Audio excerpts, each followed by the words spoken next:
We now return to hear more of Dr. Gabor Maté speaking about the connection between society, addiction, and illness.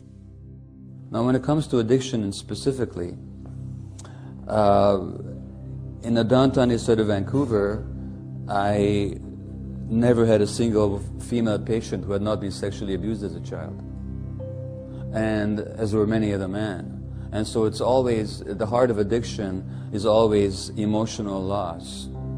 And the obvious ones are those losses incurred by those adverse childhood experiences identified in this California study. But there's another side to it as well.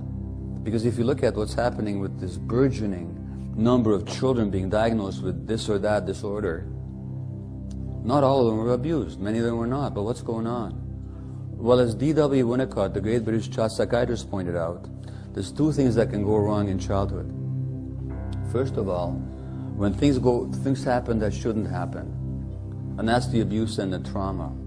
And secondly, when things don't happen that should happen, and that's the presence of non-stressed, non-depressed, emotionally attuned, available caregivers.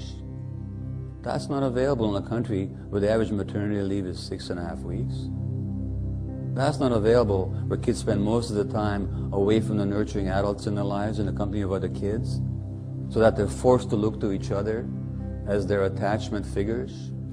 The desperation of kids to always connect, the sense of disorientation they feel when they can't connect with their friends by some electronic means. It's not a technological problem, it's an attachment problem. Those kids have been disconnected from the adults in their lives because the adults are not there for them. They can't be, they're too stressed. And there was a study a few weeks ago that showed that stressed parents, not unloving parents, but stressed parents simply are not as attuned to the emotional cues of their kids as they'd like to be. And that's what the psychologist formerly at UCLA, Alan Shore, calls proximal separation. Proximal separation is when the parent is physically there, but emotionally unavailable because they're too stressed and too distracted. And that's what my children experienced when they were small, because I was a workaholic physician. And this society rewards workaholism. They tell you what a great guy you are. They reward you for the very things that undermine the health of your family. And for a lot of people, it's not even a question of a choice. When under the sainted and behaloed Bill Clinton, the welfare laws were changed so that mothers could have only a number of years on welfare, then they had to go to work. Now, where exactly does a single welfare mother go to work? Well, usually at a low-paying job far away from home where she has to commute for an hour or two. And all that time that she's working, and all that time that she's commuting, her child is in some daycare, inadequately staffed, with undertrained personnel. Well, who does that kid got to connect to then? The other kids. And our children become each other's connection foci. And that means that for the first time in history, you have large numbers of kids, immature creatures, getting their modeling in their cue giving and their sense of direction and sense of values and how to walk and how to talk from other immature creatures. Well, what do you expect in that culture but all kinds of dysfunction? And again, that's not an individual choice that parents have made. That's just another way in which this system has undermined the necessary conditions for child development. A study out of Notre Dame University last year showed that the healthiest environment actually for child rearing is the hunter-gatherer society, hunter-gatherer village. And why? Because in the hunter-gatherer village, three things happen to kids that don't happen in our culture anymore for many, many kids. Number one, the kid's always with the parent. Well, that's not possible in this country. You know, civilized countries actually have paternity leave, never mind the 6-week maternity leave. When the Puritans arrived in North America, they were appalled at the parenting practices of the natives. Do you know why? Because the natives didn't beat their kids.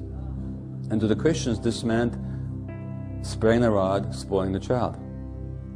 So that's the first thing. The second thing is when kids cried, they were picked up. Imagine that, picking up a kid when he's crying. We're telling people at 5 months, when kids are 5 months, 6 months, don't pick them up. You want them to become independent. We're missing the point that the way to promote independence is to invite dependence.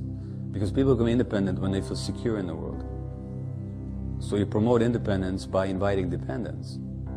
But so these Aboriginal cultures, they picked up kids when they were crying, which meant that the kids' brains don't become overwhelmed by the stress hormones. When a child's brain becomes overwhelmed by stress hormones because he's not picked up, that has all kinds of impacts on the child's brain development, because the brain develops in interaction with the environment. So even if you don't abuse kids in this country, but if you just follow the parenting practices recommended by the so-called experts, you're going to screw up your kids tremendously.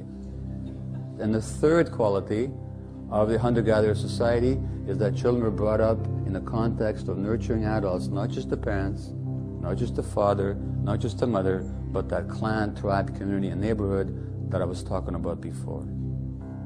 So any system that destroys those conditions, that stresses the parents. See, if we think it's genetic, we don't have to ask what happened to black people in this country and what are the stresses on black males that trigger their prostate cancers.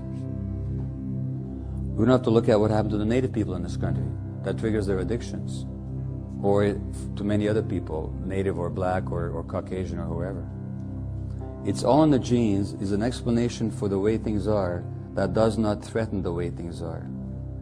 Why should someone feel unhappy or engage in antisocial behavior when that person is living in the freest and most prosperous nation on earth? It can't be the system. There must be a flaw in the wiring somewhere.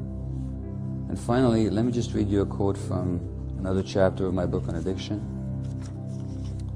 Detective Sergeant Paul Gillespie, head of Toronto's Sex Crimes Unit, rescued children from the purveyors of internet pornography. As the Globe and Mail reported on his retired from police work, 6 years at that job had not inured him to the horrors that he witnessed. And this guy made it his job to find out where in the world was it happening that this child was being abused on the net. Then he retired, and a newspaper wrote, Paul Gillespie still can't get used to the sounds of crying and pain in the graphic videos of children being raped and molested that he has seen all too often on the web. It's beyond horrible to listen to the soundtracks of these movies, said Canada's best-known child porn cop. But it is the silent images of desolate children that tear most at his heart. They're not screaming, just accepting, he said, of the infants captured in these pictures. They have dead eyes. You can tell that their spirit is broken. That's their life. Why the dead eyes? The dead eyes because the child can't escape, fight back, or seek help. The only way that they can possibly endure the trauma is to shut down their emotion and awareness of the pain. In this society, we have a massive emotional shutdown. And you can see it in the increasing violence in the culture. You can see it in the increasing violence in the media culture, that gory movies have to be more and more gory. Sports have to be more violent. People now have to beat each other to a pulp on television. Because we're so emotionally shut down, it takes more and more to titillate us. And the sex has to be more and more objectified, more and more salacious, really, because what used to excite people decades ago is no longer sufficient. Why? Because we're shutting down. And why are we shutting down? Because we're hurt so much. And the more we shut down, the more we need external sources of stimulation to make us feel anything at all. Now, in the case of the abused child, of course, the shutdown is obvious as to why it's happening. But the second point is that if that same cop, instead of quitting the force, had transferred to the drug squad, according to all the research, who do you think he'd be chasing in the streets? Those same kids that he didn't rescue. Because according to all the research and the brain developmental data, they're the ones who become the street drug addicts. Because they're the ones who are in so much pain that they have to soothe themselves with drugs. And then what do? We take people who are abused to start with, and then we make them a social enemy. And they're the ones who make up our jail population. So when we try and rescue them if we can, and if we fail to rescue them, then we persecute them for the rest of their lives. And that's what we're doing with this war on drugs. And there's no war on drugs, because you can't war on inanimate objects. There's only a war on drug addicts, which means that we're warring on the most abused and vulnerable segments of the population. And we could argue left and right what a failure the war on drugs has been, because you can see that it's not working. But you know what? I have a different point of view. If decade after decade after decade, the stated intentions of our policies are not being realized, in fact the very opposite is happening, then is it really a failure, or maybe is it serving some purpose? Maybe it's serving the purpose of maintaining the rationale, the raison d'etre of law enforcement and a repressive apparatus that can be used against the people when the need arises. Maybe it has the function of demonizing a certain section of the population and increasing the fear in the rest of the population that justifies more repression. Maybe it has the function of keeping a whole legal apparatus going. Maybe it has the function of making a lot of money for a lot of people. Maybe it has the function of fueling the privatized incarceration industry. So maybe after all it's not such a failure at all. And from that perspective, was the Vietnam War a failure? No, it wasn't. It was lost militarily, but the end result was that the U.S. still gets to control the economies of Southeast Asia. Is the Iraq War a failure? Well, it is for the people who died there, for the 500,000 Iraqis or 1 million whose lives are lost, but it's not a failure for the American oil companies. So that every war, we have to be careful before we call them failures. Somebody wins.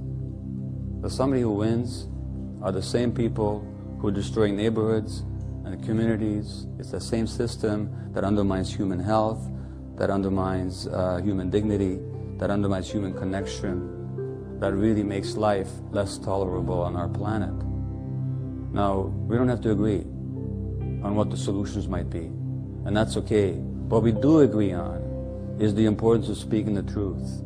What we do agree on is the importance of people getting together and struggling in a healthy way for a different life. Because if it's the loss of control and the isolation and the suppression of self-expression that are the greatest causes of stress, then surely one answer to the stress of this culture is to get together and to express ourselves and not to be silent and to connect with other human beings. Or as Joe Hill said, don't mourn, organize. Thank you very much.